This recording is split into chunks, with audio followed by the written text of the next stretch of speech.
build. Let's go.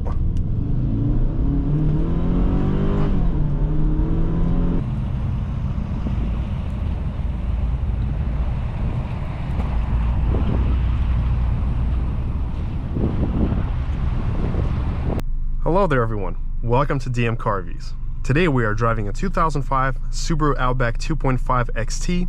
I want to say a huge thank you to Damas Auto Group of Chantilly, Virginia for providing me this car, but let's go check out the exterior and take her for a drive.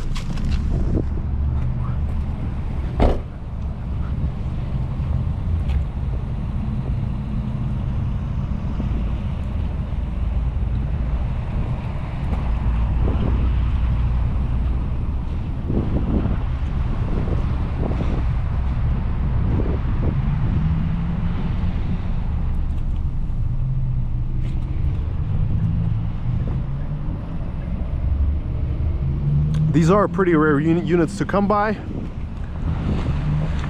And this was the spicy Outback version for those who wanted a little bit more performance than the base model. Has that aggressive scoop on the hood. But let's check out the back seat.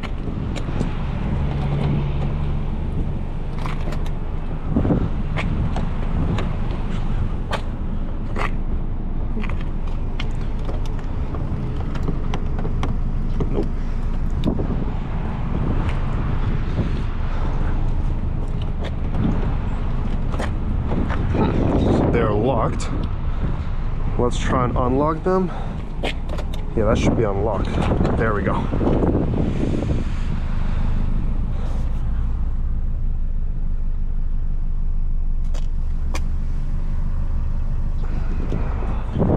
So hopping in the back, when you get in here you may hit this, so be careful. I'm 6'2" tall. There's not a lot of space here, but I can still fit in. There's a lot of headroom.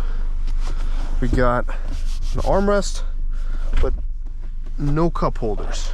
Or actually, no, we do have cup holders right here. Interesting solution. These seats look exactly like Acura MDX seats from the older generation.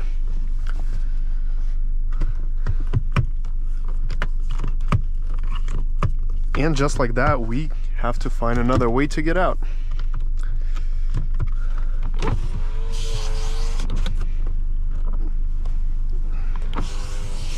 I'm guessing the child locks are on, that's why.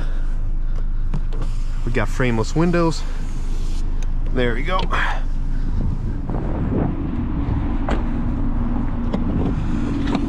We have a fairly large size trunk with a lot of storage capacity. Cargo cover. But let's take a look at the engine.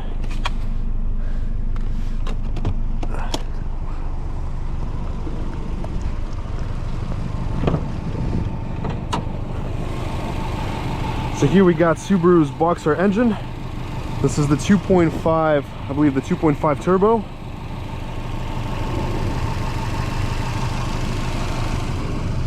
So that's why they call it the 2.5 XT. But let's get inside this cabin and take her for a quick test drive.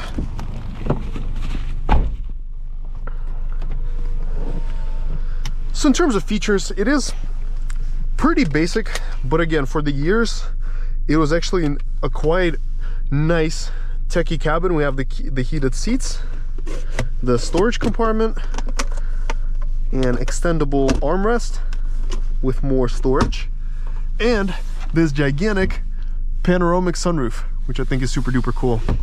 We have the auto dimming mirror with the compass, lighted visors which still work, an extendable visor, and the lights. Okay, let's do the wiper test. Nothing here. All right, horn, and let's get going.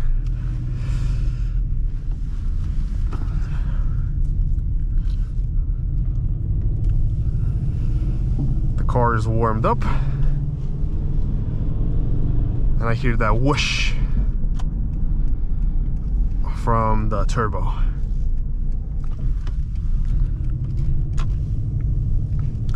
I like the seats, they're comfortable. Like I said, these seats resemble the Acura MDX to a very large extent. They feel exactly the same. They even smell the same.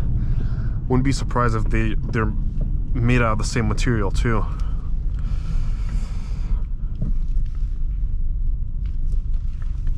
I like the seating position. Visibility is excellent all around us. We got thin pillars.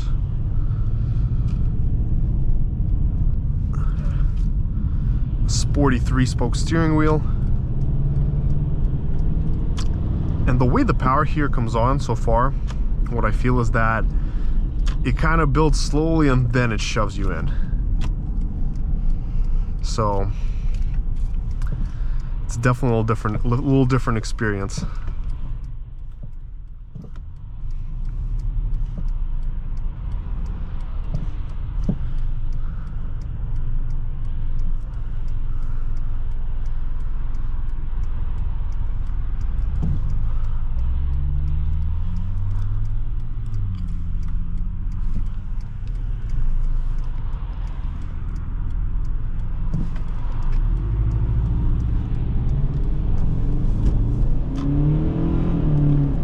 Let's go.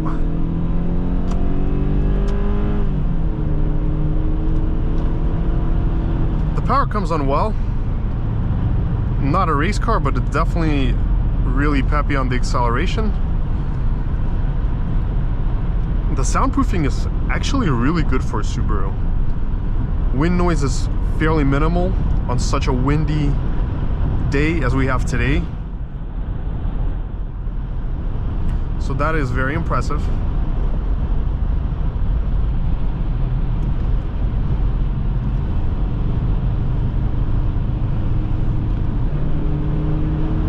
Got a responsive kick down, and the car moves forward. For its age and miles, I do like this powertrain. I think the acceleration is very adequate, and it's a huge upgrade over the base Outback that you would get without the turbo. But let's put on the RaceBox and see what the true performance of this Subaru is.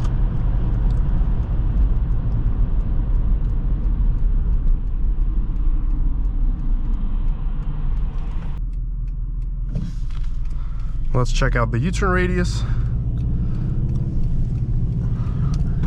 Nice and tight handling. And the power really starts to build on around 3,500, 4,000.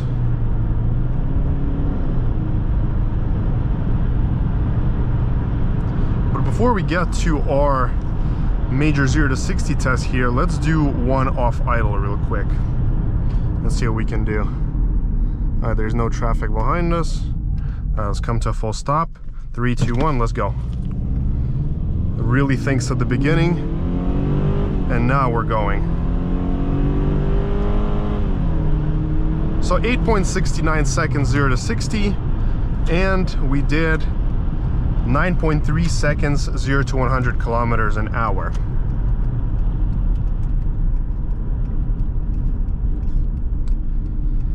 Not the best times because of our start. It really needs a boost to get going off the line, but let's see if we can do somewhat better. We'll try one more time and then we'll do boost on the way back and see how that changes the picture and if we can do better times. I don't know the mechanical condition of this car, but from driving it, all I can tell is that it does have a little bit rough idling, as if this, like, it's gonna shut down. I don't know what that could be. It could be something very minor. I don't know if that makes the performance any worse. One more thing I totally forgot about is that we have the sport mode option 2 in this car. So I activated it, and we'll see if that makes any difference whatsoever. So let's come to a full stop here. Let's do one more 0 to 60 test. All right, so 3, 2, 1, let's go. Thinks for a while, and now we're going. So it definitely needs a brake boost. 9.85 and 10.57.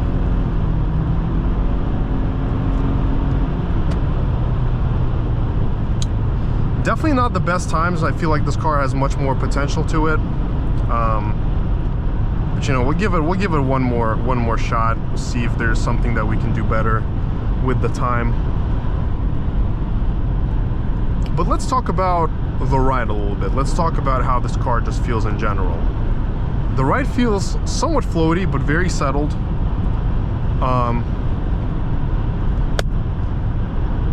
But let's talk about the ride. So actually, the ride here feels pretty good.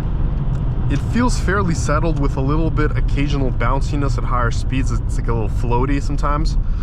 It's a very pleasant ride. So you can definitely take this car on a long trip and enjoy it and have fun with it. The materials here are good. They are soft to touch. I forgot to show you the dual zone temperature settings and the FM radio here with a CD, 6 CD changer, by the way. I think that is super duper cool. But let's get back into sport mode.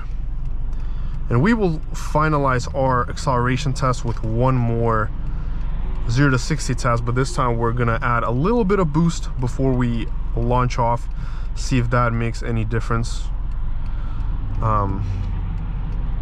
Because I do want to show some better times than 9.8 or 8.4 seconds. But let's head on out here and do one more test. When I'm adding in throttle lightly, it builds speed with such ease. It's crazy.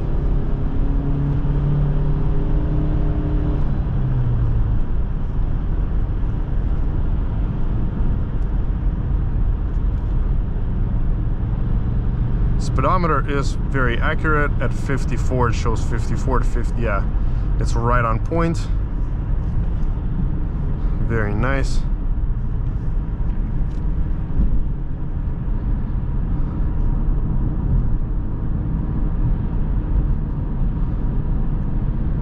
Let's come to a full stop here and do our 0 to 60 next.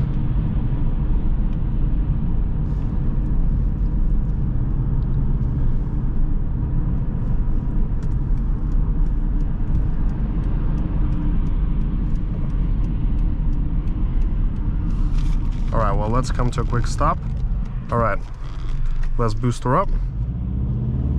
Build, let's go.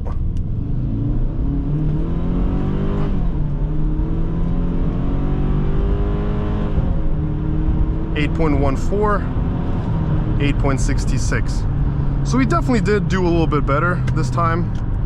We got 8.140 to 60 and 8.66 to 100 kilometers an hour, as you can see. Not bad at all. These are definitely much closer to factory times. And when the boost kicks in, it's pretty good. Oh yeah. Oh yeah, feels great.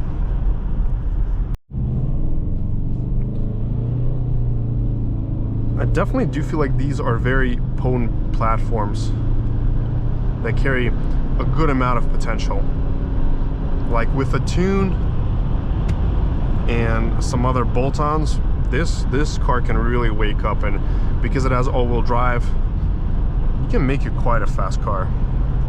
And I wish this had a manual. That would be so amazing if this had a manual transmission. The 4-speed does hold it back somewhat. Not too drastically as I would think, but with a manual, this could easily be a high 6-second car right now. Easily. Because this is a very potent powertrain. And I like the way this car handles. It's responsive, it's direct. It's really a great balance.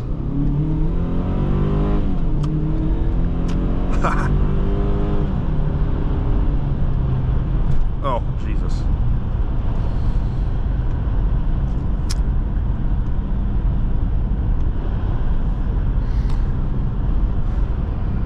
But yeah, this summarizes up our test drive. Definitely a comfortable car. I love the way it looks and feels and drives. Now, the performance aspect of it, I'm sure if this car was running a little bit more healthy, we could do better times on it. That would be easier.